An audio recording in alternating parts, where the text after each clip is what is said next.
Coming in at number 10, Bad Dudes vs. Dragon Ninja. Bad Dudes come out in 1988 by a company called Data East, and Data East was first formed in 1976. They made a plethora of video games down through the years. The company stayed around for about 40 years. Eventually went defunct in 2003. I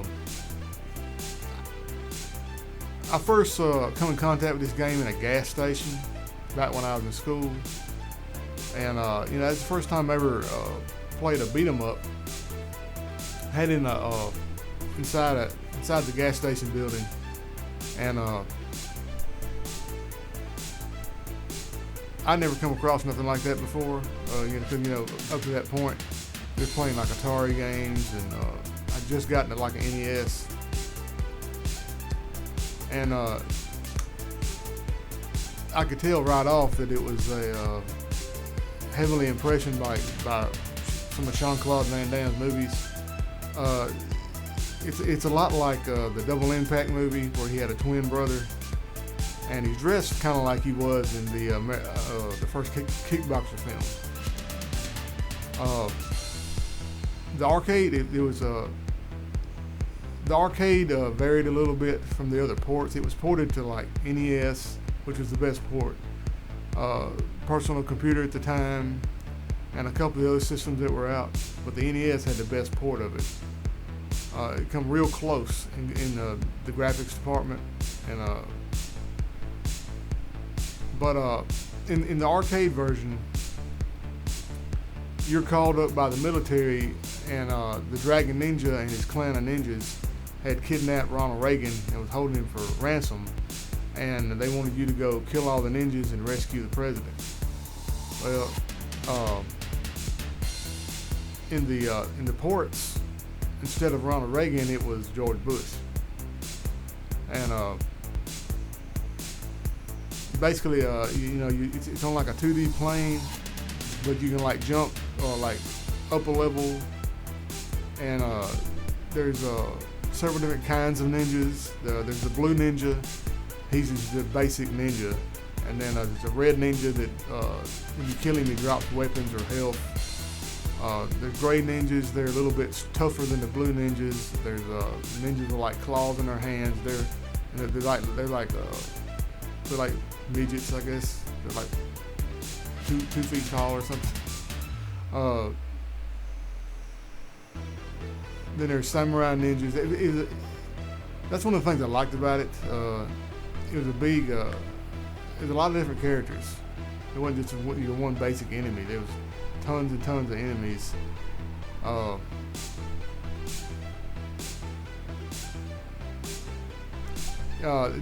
Data East had another character in some of their games called Karnov.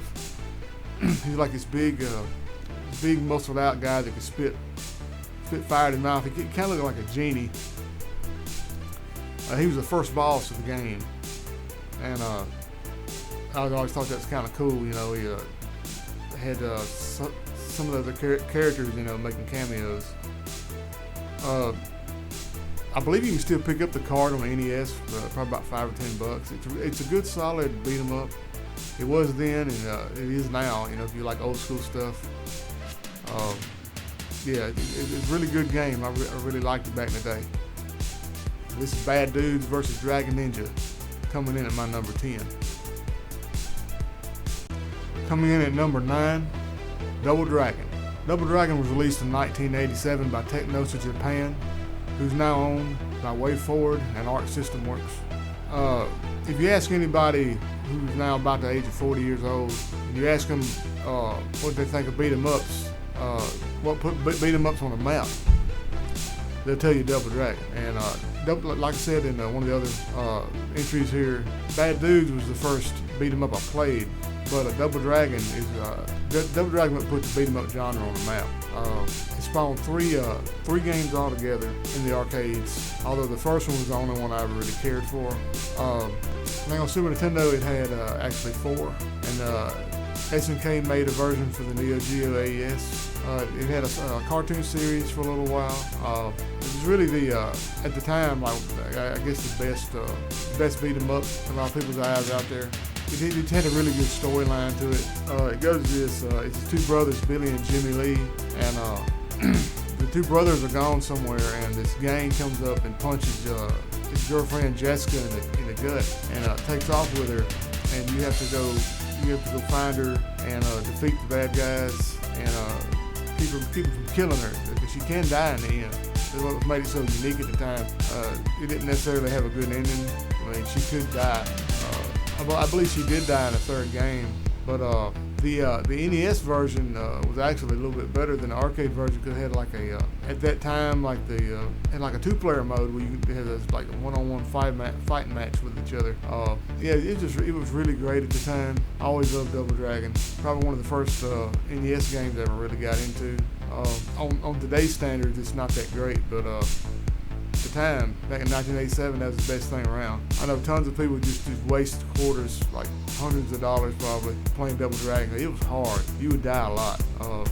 Really loved it. That's about all I got to say about it. Coming in at number 9, Double Dragon. Coming in at number 8, Metamorphic Force. Metamorphic Force was created by Konami and come out in the summer of August 1993, and was the last beat 'em up that Konami ever put in the arcades. This one really flew in the radar for me. I faintly remember it back in the 90s, and I had forgot about it.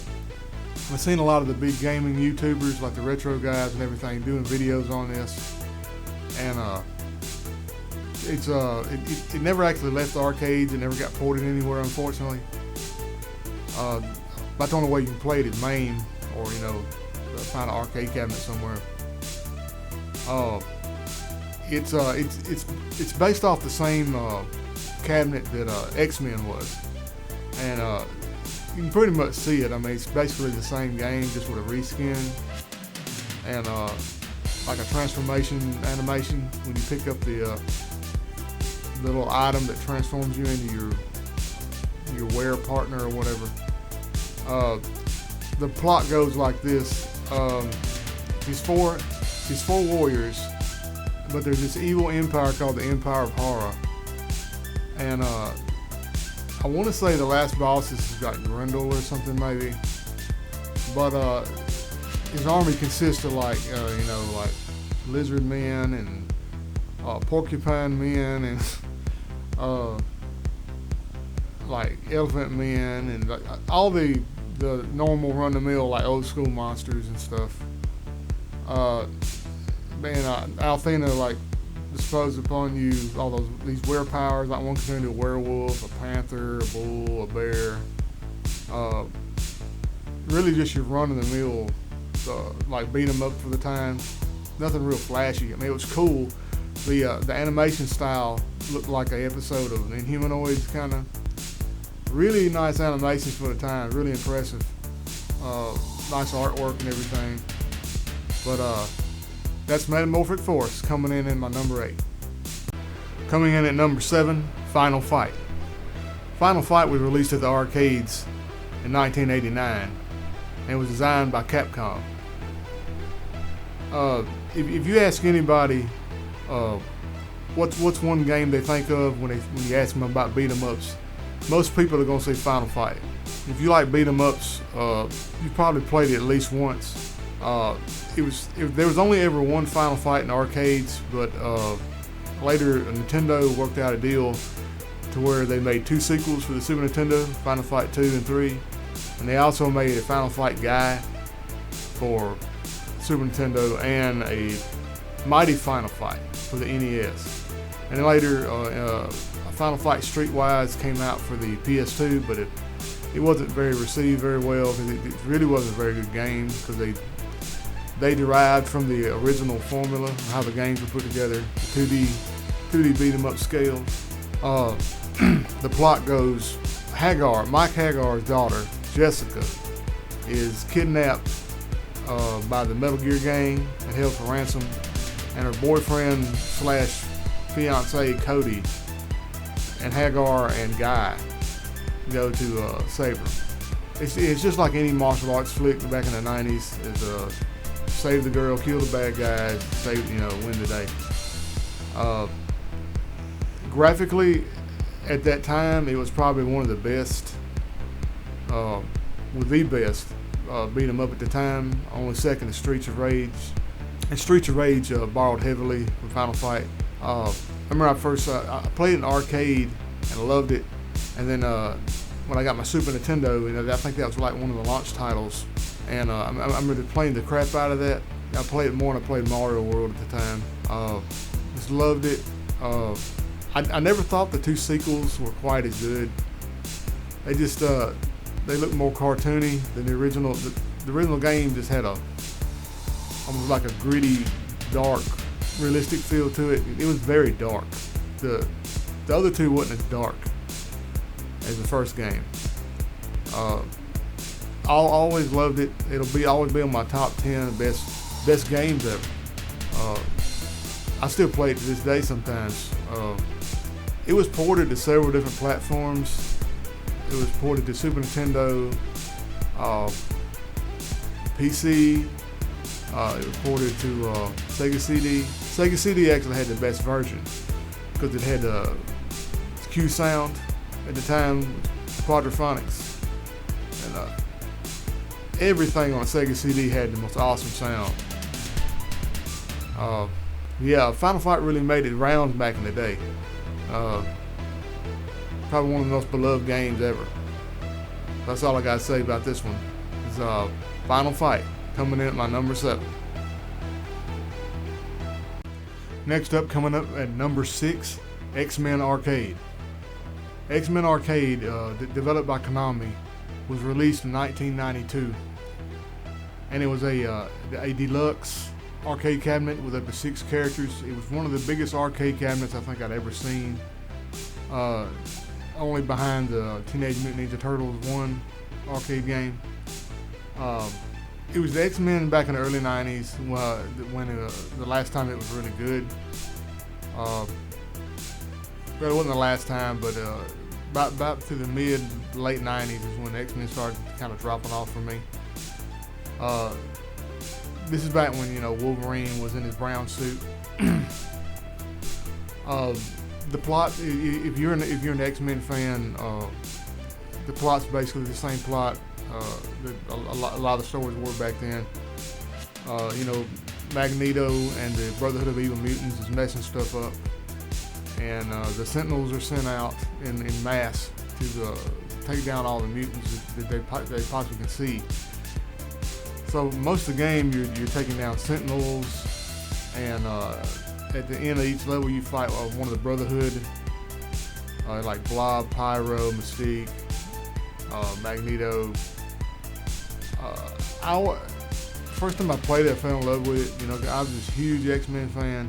I've always loved the X-Men, and that was a dream come true at the time, because I played Ninja Turtles, and I saw this one time in a hallway, and the speakers would be booming in those cabinets, and it'd hit them and blow up the Sentinels. It would rock you, and it was just awesome, especially with like 6 people playing at one time. It was just badass.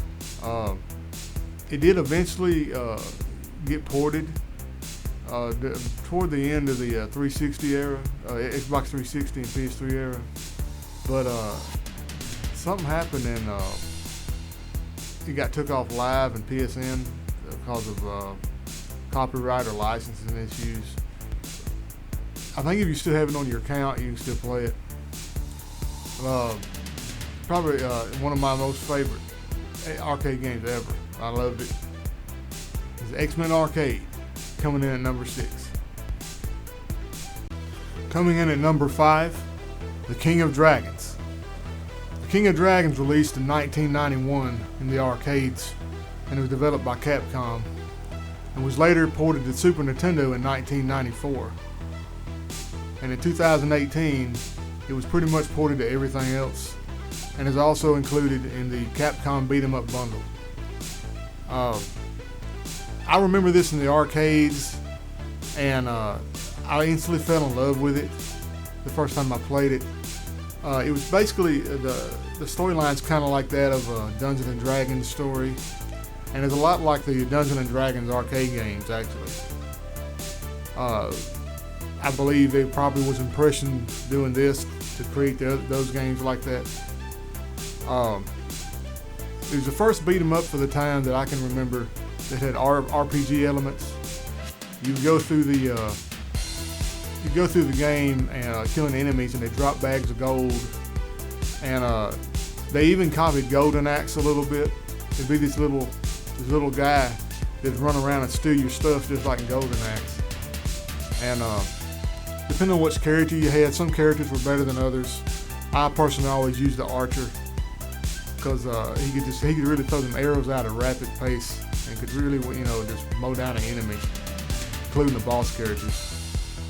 But sometimes at some levels you would get, at the end of every other level, you would get either an upgraded weapon or an upgraded secondary weapon. Like for the archer, you either get the arrow or the bow. It was 16 levels.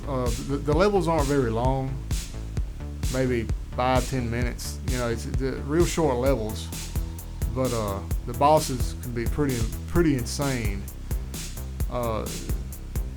They were huge bosses too. They take up the whole screen. Like the final boss was some kind of dragon, I think it was like a red dragon that guarded some kind of treasure, and he took up the whole stinking screen. I can just imagine playing this in the arcades at the last battle. It would just be insane. You'd have to put tons of quarters in. You just die constantly. It's really hard boss fight.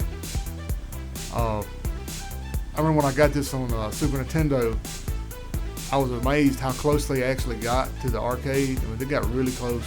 It's very little differences. I think you can still find the cart around, but you will pay a little bit for it. It's getting kind of pricey. Can't say enough good about it. I've loved it ever since it come out. I still play it sometimes on the Capcom Beat 'em Up bundle. Yeah, I just can't say enough good about this game. If you've never played it, I urge you to try to get a copy through the bundle, the Capcom Beat 'em Up bundle, and play it. It's about the cheapest way to do it, or main. Yeah, but that's the King of Dragons coming in at my number 5. Next up, coming up at number 4, Cadillacs and Dinosaurs. Cadillacs and Dinosaurs came out in 1992 in the arcades. It was made by Capcom, and it came out in 92 in Japan, and I believe in 94 over here in America. It was a tie-in to a short-lived animation series that I think I only ever watched 1 or 2 episodes of. It also spawned a Sega CD game over here, but all you did was drive around in a little car and shoot stuff. It wasn't very fun. It was nothing like this arcade game. Cadillacs and Dinosaurs Arcade is very beloved in a lot of people's hearts that ever played it. It's like most beat 'em ups at the time. You have 4 characters: a female, a big guy, and 2 either moderately or extremely fast characters. Set in a future in the 26th century where dinosaurs have come back, and you got these kind of poacher kind of guys going around killing the dinosaurs and using their organs for this and that. It's actually pretty bloody in some parts. Pretty good. The gore level is pretty high. It's probably one of the most enjoyable beat 'em ups I ever played. It was just the combat was just so impactful. I always thought, when they'd hit the characters, you could feel it. The sound effects were so good. You actually feel the punch when they throw punches and stuff. It was just awesome, start to finish. Sadly though, we never got a port of the actual that actual game until the Capcom Beat 'em Up bundle was released. If you haven't picked that up, you can get it physical on Switch and PS4, and I think Xbox, and you can get it digitally on Steam. I think the physical version is called Capcom Fighting Belt Collection, I believe it's called.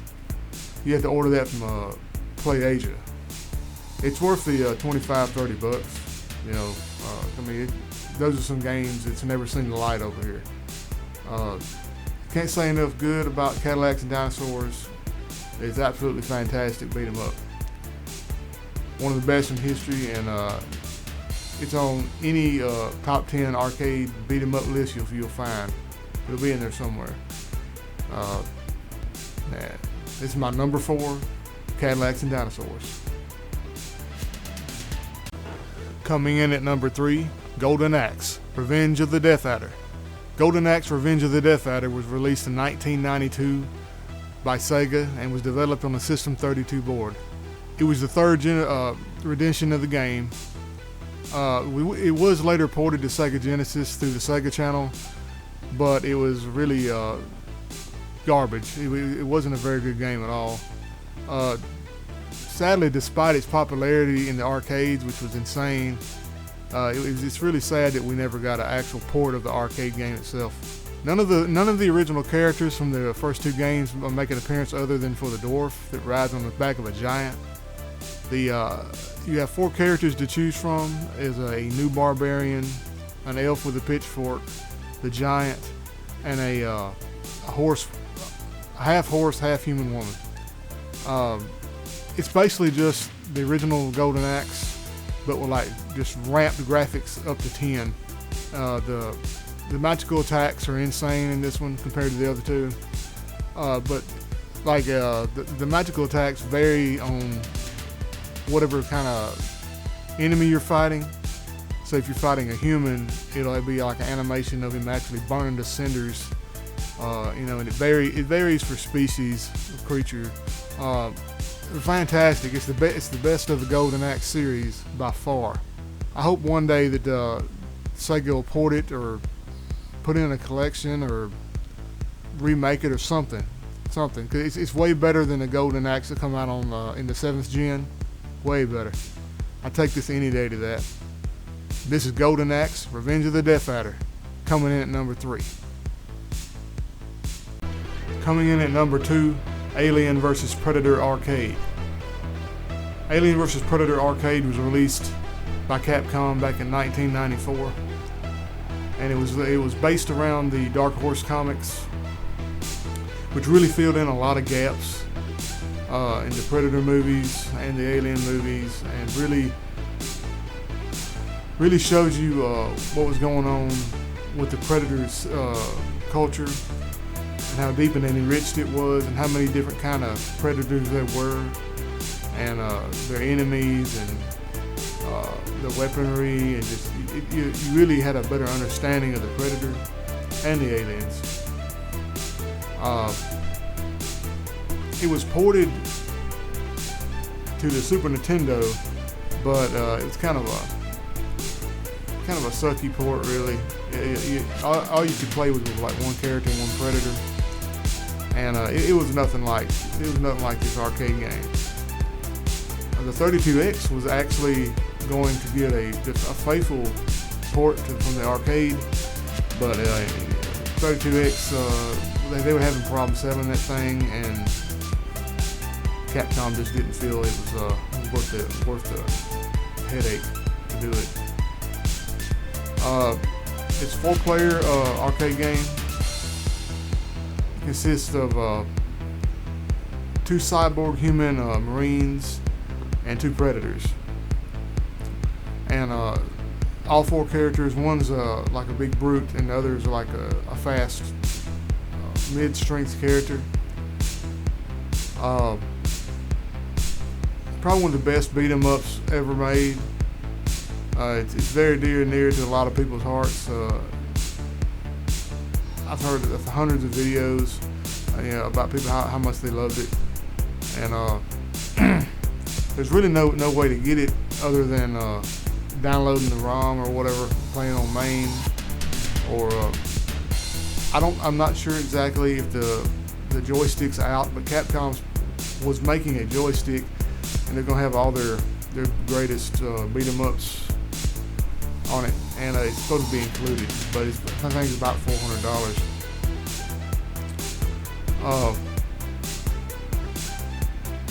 The game starts out, the aliens have like come to Earth and have started to multiply, and it's just like a scene from the movies, you know. There's just hundreds of predators around, hundreds of aliens around, and you have to take them out with either the humans or the predators. They really, for the time, really got all the weaponry down right. Like the Predator has his shoulder cannon and his spears and other kind of weapons, and the combo system's actually pretty cool with the Predators. You know, you got like a slide move, and he can link it into his punches, and it was really well made. Beat 'em up. Probably the best. The best working video games they've ever done with the Predator license. I can't say enough good about this game. It's fantastic. Probably not just one of the best arcade games ever made. Probably one of the best video games ever made. Period. Can't say enough good about it.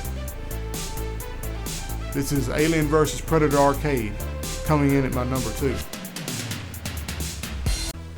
Coming in at number 1, Teenage Mutant Ninja Turtles, the arcade game. This is my favorite of all the old 90s beat 'em ups. I was a huge fan of the Ninja Turtles back in '87. The first generation of the TV show, and that's what this arcade game was based on. And it came out in 1989. The first time I saw it in a hallway of Walmart, I was just floored. It was my favorite because, you know, like I said, a huge fan of Ninja Turtles, but the game really captured the cartoon show.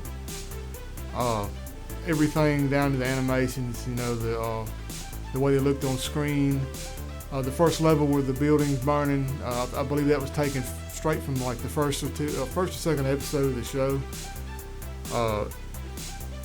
All the usual suspects from the show showed up: Bebop, Rocksteady, Shredder, Krang, the Mousers, Baxter Stockman, Molten Man, Chrome Dome. It's like all of them.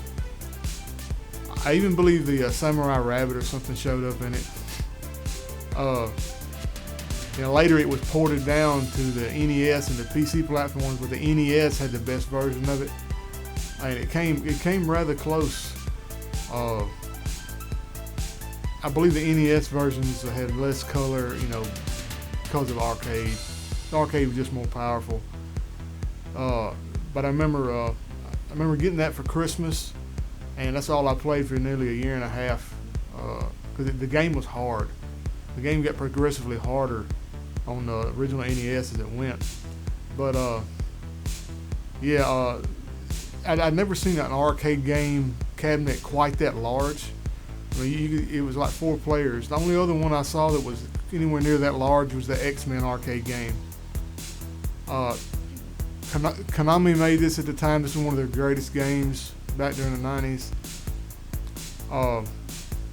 You know, they came out with a sequel later called Teenage Mutant Ninja Turtles: Turtles in Time, which was good, but it just didn't.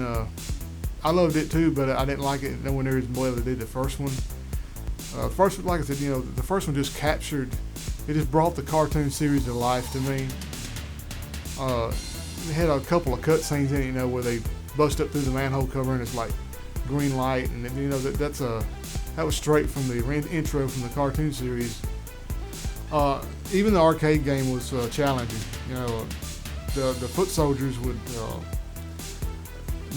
gang just rush you, and they'd get all around you, and they could really take you down pretty quick. But the last battle with Krang and Shredder was just absolutely just mind-numbing how hard it was. They could really put something on you real quick.